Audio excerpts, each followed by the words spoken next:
kenapa itu malaikat Tuhan datang kepada gembala untuk mengatakan, pergilah ke Yerusalem, ada Yesus yang lahir di sana.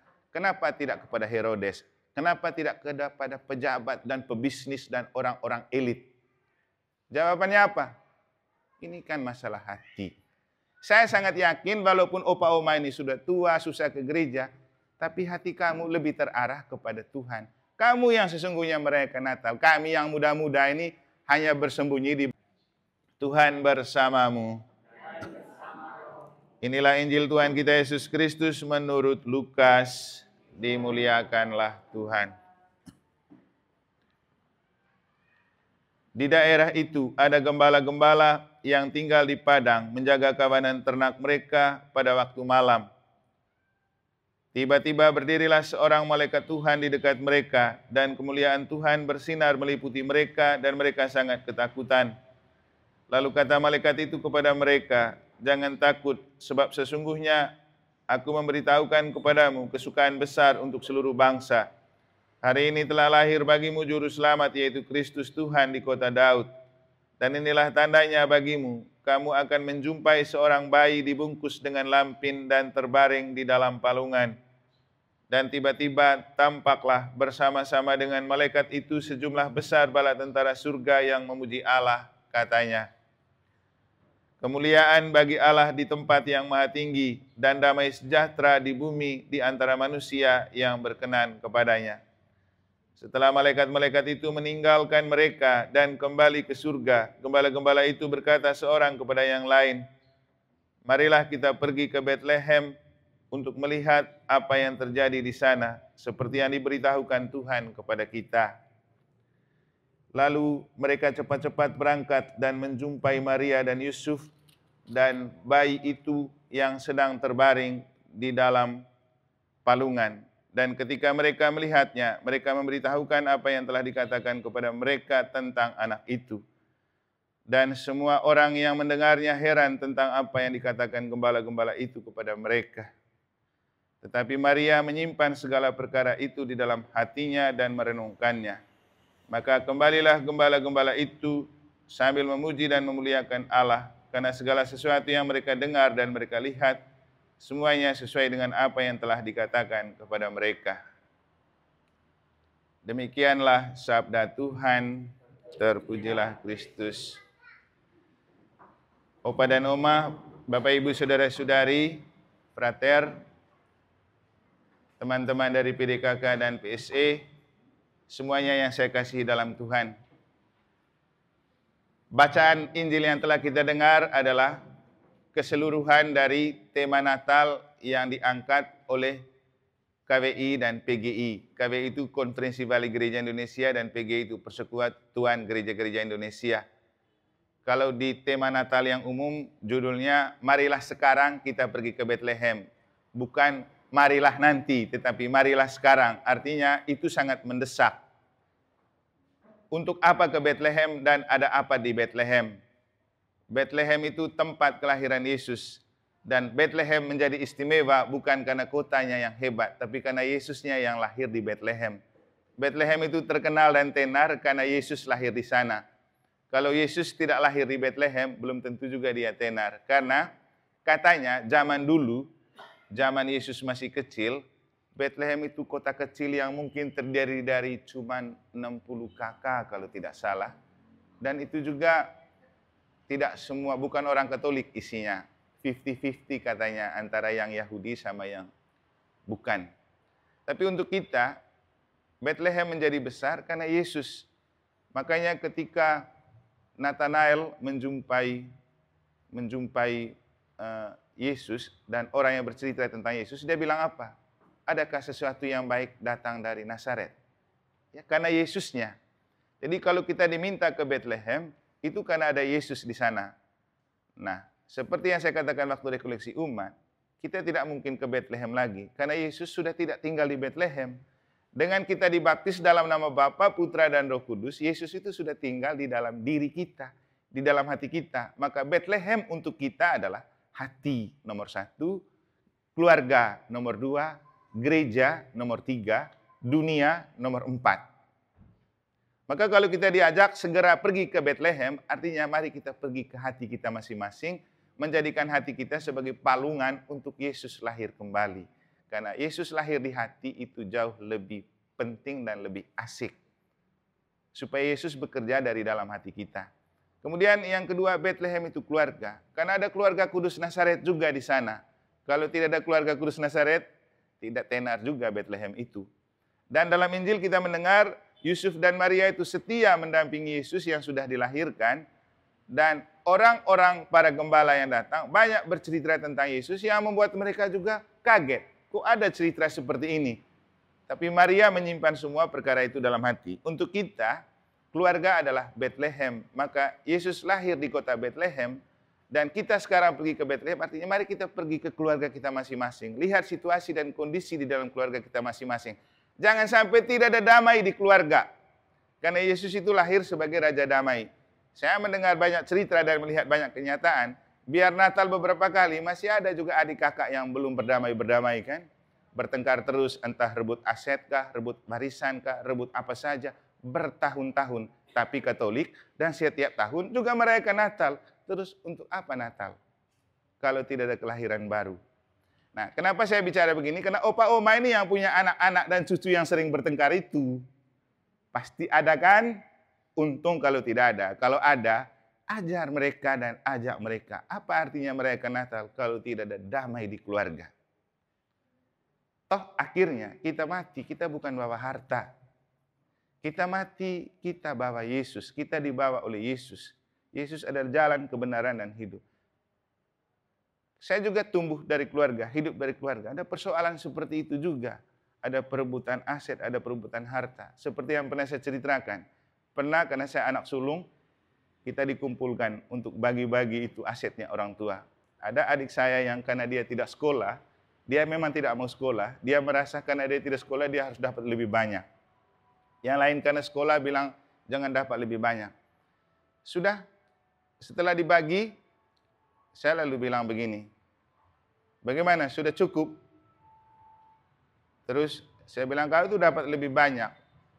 Kau lebih banyak punya harta dan tanah daripada keluarga. Besok-besok kau sakit dan ada apa-apa, kau minta bantuan di tanah itu untuk bantu kau. Jangan minta adik-adik. Yang bisa antar kau ke rumah sakit itu nanti siapa? Bukan itu tanah. Kau juga cuma punya anak satu laki. Ngapain kau rakus? Belum tentu juga nanti dia tinggal di kampung. Mungkin dia pergi merantau dan tidak ada gunanya. Bagaimana? Mau dapat tanah saja atau mau dapat keluarga? Sudah akhirnya bagi ulang. Supaya lebih adil. Artinya Bapak Ibu, disinilah kewibawaan orang tua. Kita ini orang tua harus tegas kepada anak-anak. Dan jangan pilih kasih juga kepada anak-anak. Semuanya itu buah kasih kita. Tidak ada istilah ini lebih anak emas. Ini. Jadi itu memang perlu. Tapi lagi-lagi kembali ke hati. Hati itu pusat dan puncak. Jadi hati-hati untuk mengatur anak-anak, hati-hati membagi warisan. Jangan sampai itu yang menciptakan konflik yang berkepanjangan. Sampai hari raya Natal yang kita rayakan tiap tahun tidak ada artinya. Jadi pergilah ke Bethlehem keluargamu. Lahirkan kembali Yesus di keluargamu. Itu jauh lebih penting. Yesus lahir sebagai Raja Damai. Yesus lahir sebagai cahaya. Supaya kalau sudah ada damai di hati, pasti iman bercahaya. Sehingga istilah menyala abangku itu lahir dari hati yang bercahaya. Dan hati yang bercahaya hanya bisa ada kalau Yesus itu dilahirkan di hati. Jadi jadikan hatimu sebagai palungan, jadikan keluargamu sebagai Bethlehem. Nah, kemudian Bethlehem berikutnya adalah gereja. Keluarga itu eklesia domestika, gereja rumah tangga. Kalau keluarga bagus dan baik, pasti gereja bagus. KBG bagus, lingkungan bagus, kelompok kategori bagus. Semua bersumber pada keluarga. Kalau sudah keluarga bagus, KBG bagus, lingkungan bagus, paroki bagus, pasti gereja itu menjadi sakramen bagi dunia. Tidak perlu kita banyak berkhotbah, tidak perlu kita banyak berkomentar, tapi dengan melihat kita ada cahaya ilahi yang terpancar, orang bilang asik kalau ketemu orang gereja Katolik. Kamu Katolik ya? Kok lain ya? Beda dari orang lain. Itu maksudnya Bapak Ibu. Itulah yang paling penting dari Natal. Bukan soal kita persiapan yang hingar-bingar. Itu perlu untuk memeriahkan. Tapi mempersiapkan hati itu jauh lebih perlu. Jadi opa oma, siapkan hatimu supaya Yesus lahir di hatimu. Kekuatan Yesus yang lahir dari hatimu bisa memancar di keluarga, di anak-anak, cucu, supaya mereka juga menjadi keluarga-keluarga yang dilahirkan baru Pak, karena perayaan Natal. Akhirnya satu-satunya orang yang coba memaknai tema Natal dari yang saya temukan adalah seorang opa. Namanya Opa Anus. Dia ikut rekoleksi hari Selasa.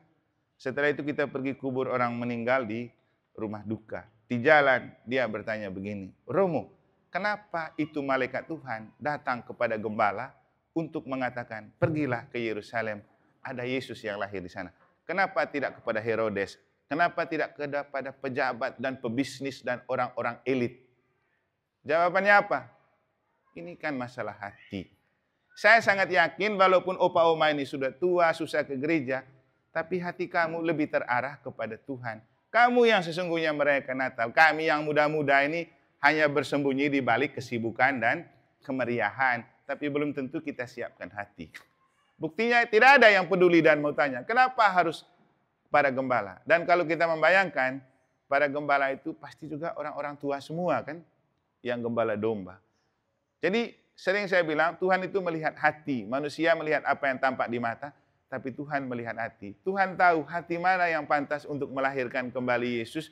Tuhan tahu hati mana yang tidak pantas untuk kembali melahirkan Yesus. Makanya rawatlah dan siapkan hati sebagai palungan untuk kelahiran Yesus. Jangan takut dengan usia yang sudah tua. Tuhan selalu memperhatikan orang yang sudah tua. Tuhan Yesus tidak mungkin tidak mendoakan Yoakim dan Ana, kakek neneknya. Gereja juga selalu memperhatikan orang tua. Jangan takut. Gereja itu punya hari raya Santo Yoakim dan Ana, kakek nenek Yesus, yang dirayakan sebagai hari kakek nenek sedunia. Di Denpasar sudah dirayakan beberapa kali. Kemarin saya lobby sama Bapak Uskup. Waktu dia datang, Bapak Uskup kalau bisa kali berikut hari kakek nenek dirayakan di Mataram atau NTB. Ya Romo, nanti kita pikirkan. Karena saya ingat orang tua ini, biar mereka juga merasakan sentuhan kasih Allah melalui hari raya orang sakit, supaya mereka juga dapat minyak suci dari Bapak Uskup, seperti yang mereka di Denpasar alami. Saya bilang kami punya banyak orang tua juga di Lombok dan di NTB. Tolong rayakan di sana tahun depan. Waktu pleno juga saya sudah kasih tahu, selaku deken saya siap untuk menerima kalau komisi keluarga mau rayakan hari orang tua sedunia di Mataram. Saya juga sudah lobby dengan ketua KCK yang sering menghandle, Ibu Helen, kalau bisa tahun depan di Mataram. Karena tahun lalu mereka buat di negara, waktu saya masih di sana. Karena saya sudah kadang pindah, saya tidak jadi ada di sana, lalu saya bilang, kalau gitu pindahkan ke Mataram tahun depan. Ini kan rencana kita, tergantung Tuhan mau atau tidak. Maka titip kepada opa oma, bawa dalam doa-doamu, untuk supaya hari raya orang tua sedunia bisa kita rayakan di sini, supaya Bethlehem pun kita rayakan di gereja kita, di paroki kita. Doa untuk Romo, doa untuk Frater, doa untuk seluruh umat, terutama supaya umat kita di gereja Mataram ini selalu kompak, solid ke dalam, tidak banyak kusuk kasak, lebih banyak melayani. Itu jauh lebih penting. Karena surga ada di telapak kaki ibu. Surga ada di mulut opa oma. Doa mereka sangat mujarab. Kan opa oma kan sudah jarang berdosa ini sebenarnya ya. Lebih banyak diam di rumah, tidak terkontaminasi dengan banyak dosa. Jadi kalau berdoa pasti cepat Tuhan terima. Kalau kami yang masih muda ini bergulat dengan banyak dosa. Sehingga lagi-lagi Romo berpesan, semoga Yesus lahir di Bethlehem hati opa oma, lahir di Bethlehem keluarga opa oma, supaya opa oma punya anak-anak dan cucu, juga punya hati untuk Tuhan, punya hati untuk gereja, punya hati untuk memajukan gereja kita di paroki Santa Maria Immaculata Mataram. Amin. Semoga Tuhan memberkati. Dan kita akan lanjutkan dengan mempersiapkan batin untuk memeriksa diri sebelum kita menerima sakramen tobat, pengakuan dosa, dan sakramen pengurapan minyak. Akan dilanjutkan oleh Frater.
Hari Raya